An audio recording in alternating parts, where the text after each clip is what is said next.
नमस्ते दोस्तों। आज कान्हा जी की छठी है। मेरे कान्हा जी की छठी की आपको सबको बहुत बहुत बधाई। माँ का जो त्याग होता है ना, बिल्कुल ही अलग होता है।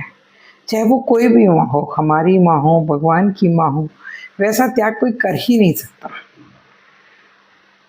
आज की पंक्तियाँ भी मेरी उस माँ की आवाज़ है जिसने अपने सपनों का सौदा बच्चों की खुशियों के लिए किया।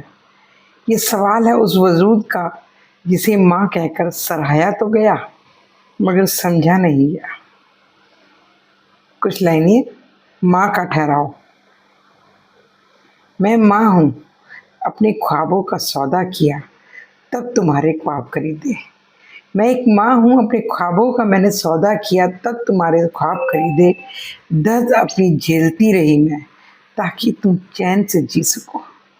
मगर बताओ, ये जो मुझे बदले में मिल रहा, क्या यही मेरा इनाम है? यही मेरा मकाम है? और मेरे लाडलो, कभी फुर्सत निकाल कर मेरी कहानी सुन लेना।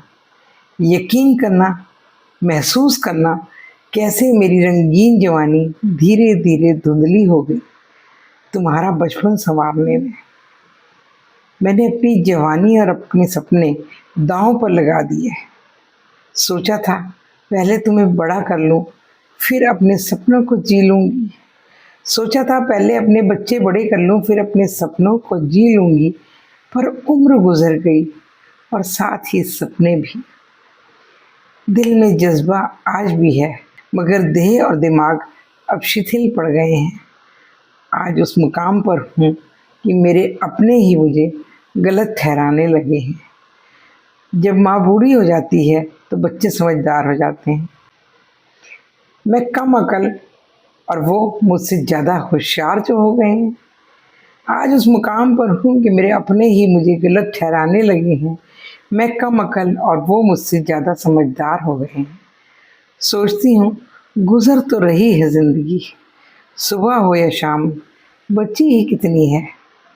पर ऐ मेरे बच्चों, एक बार ये तो बता दो, तुम्हारी माँ का ठहराव क्या है?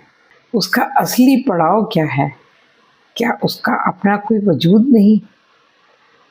क्या उसका अपना कोई वजूद नहीं? हर माँ अपने सपने रौंद के अपने बच्चों को बड़ा करती है। इसीलिए वो अपने ख्वाबों का सौदा कर अपने बच्चों के ख्वाब पूरी करती है। Thank you.